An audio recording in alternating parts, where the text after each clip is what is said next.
Hey guys, I haven't recorded a video in a while. As you could probably hear, I'm pretty congested, and I will most likely cough a lot through this video.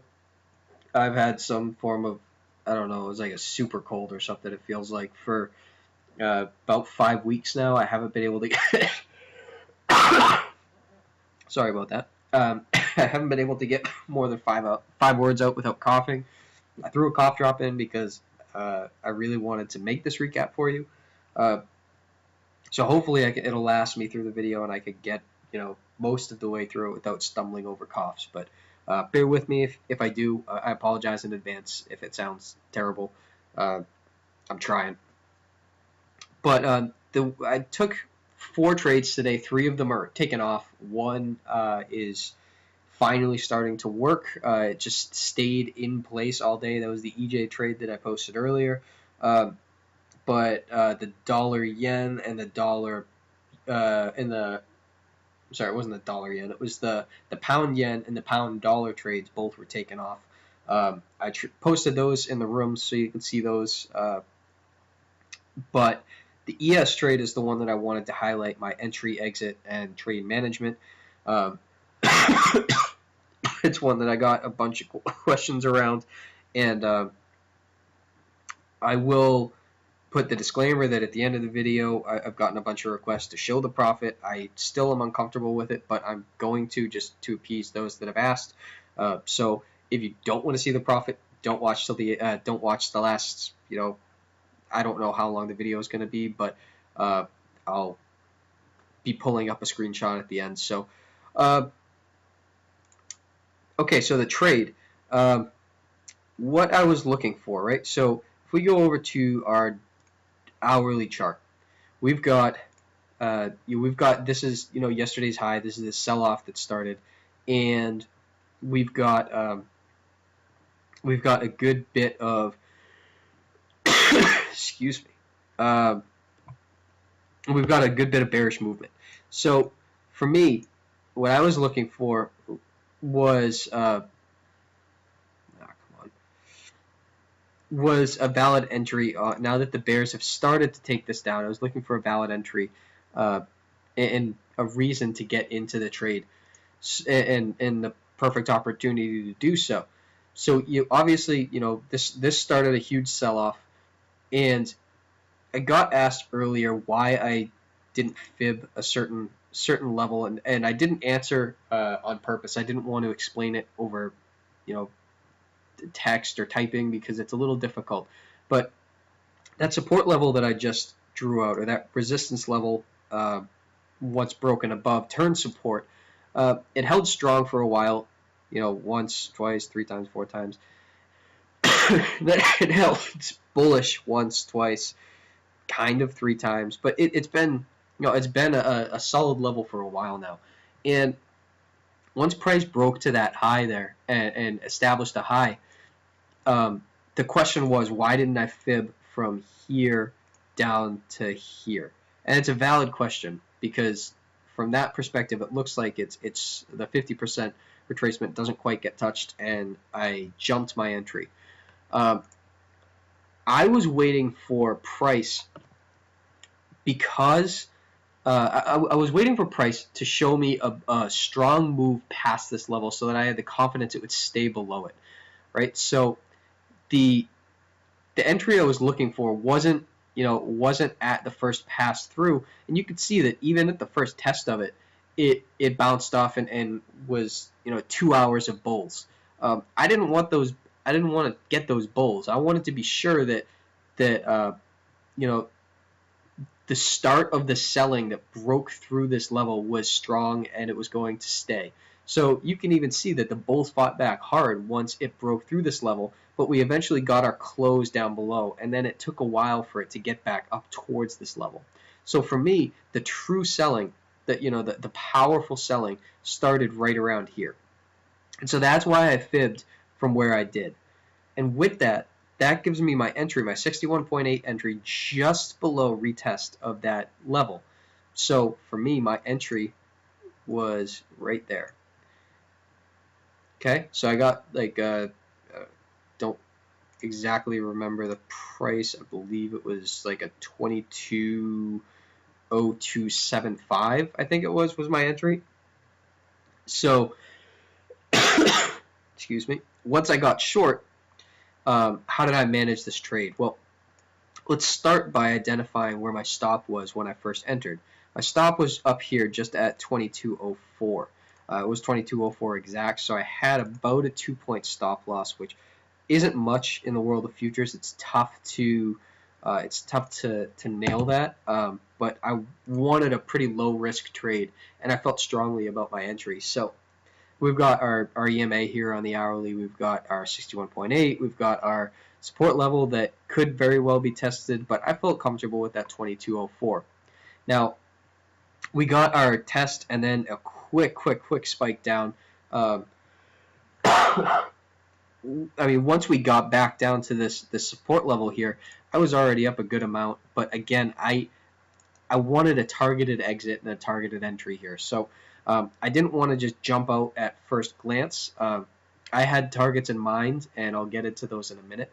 But right at this first test of support, I absolutely could have gotten out and had a valid trade. And you can see that even there's a little bit of a trend bottom. So you've got, 1, 2, 3 tests of it. So I could have gotten out right here. And it would have been a valid concern that price was going to do that. But I didn't think it would. It had some strong levels to the downside, excuse me. And so I really wanted to capitalize on those. So I have my first, it comes back and it gives me a perfect retracement of that 61.8. So that tells me that these fibs are respected. It comes back up and tests here at the 50 pretty perfectly. So these fibs are being respected, right? So I'm going to keep in the back of my mind that this negative 23.6 right here, and even further down,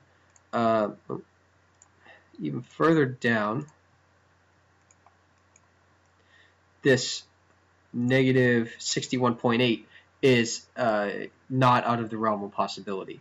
But that's a pretty big gap. I wanted to whittle down just a little bit more. I wanted to have an exact exit. So for me, if I map that out, the original fib, just to see how it matches up, it's pretty close. So I still want somewhere in between these two levels. Oh, you know what? I didn't even fib that right. I didn't think they looked exact. It's still pretty close. So anywhere for me, I would say that didn't change my initial observation. It would be somewhere in between these two levels, whether it was the upper bound or the lower bound. This was going to be my exit. Now keep in mind, I don't know exactly where it fell, but there was value area was somewhere around there like that. I don't think it was quite like that, but I know that value area low held as a third potential opportunity to enter. But now let's get into why I didn't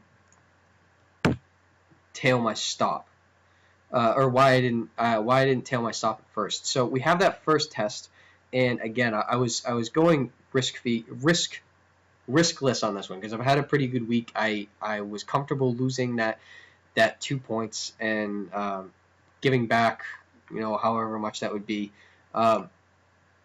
Once we got our, we got our initial test down, bulls brought it back up, and we, our levels, it didn't quite break above. So I didn't move my stop off of that initial test. It was market open or New York open. It was highly volatile. I was going to let it kind of do its thing and establish a direction. So price came down, tested our level, came back up, and then pushed down past it. And what I was really looking for at this point was a close below it. So we got a close above, but price never got back up and breached. After these first two candles, it never breached its initial move down, retrace. So it never breached that 61.8. So once I saw that, I was comfortable pulling my stop down to, I believe it was 21.99. So I brought it down to $21.99, and from there, price just continued to fall through. You see it broke through that little trend line. It gave a strong push down past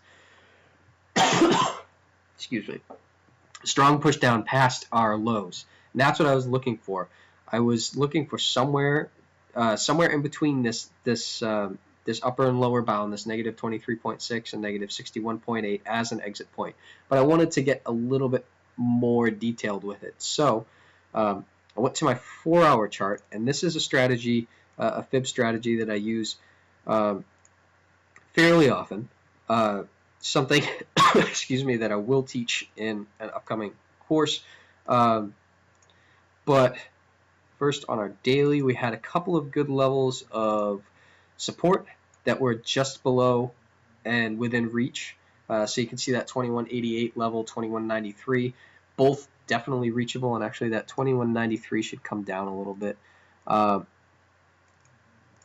So it's closer together than originally plotted, but 2191 to 2188. That kind of works with our initial exit points. So I wanted to see if I could get a little bit more exact. And what I did was I took my fibs and I did a high-to-high fib, which again I'm not going to get into here because it can get a little bit complicated, but I will teach in the future. And what you'll notice is that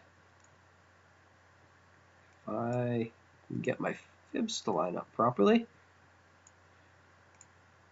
that 2188 level kind of rears its head again. So we've got 2188 exactly, right? If we do a fib high to high.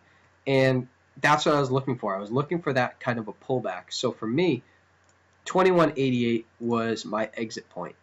Everything seemed to be pointing there. 2188 it was. So let's just adjust that. So 2188 was the target. Had that on my chart.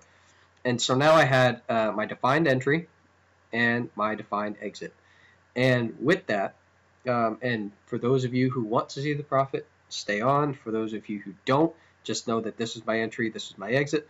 But this was a $3,000 trade. I think Sean called it exactly. It was a $3,000 trade. Excuse me. I got out right at 2187.75, so I took it a quarter point lower than I had originally plotted. But and you can see my stop over in the corner. Stop was 21.99 and a quarter. So that was my trade. That was my trade of the day. That was my entry, my exit, and the reasoning behind it and how I managed it. So if you have any questions, feel free to ask. I'm always happy to answer. And if you have any questions about the other trades that I took today, let me know. Happy to answer those as well. If not, have a good day.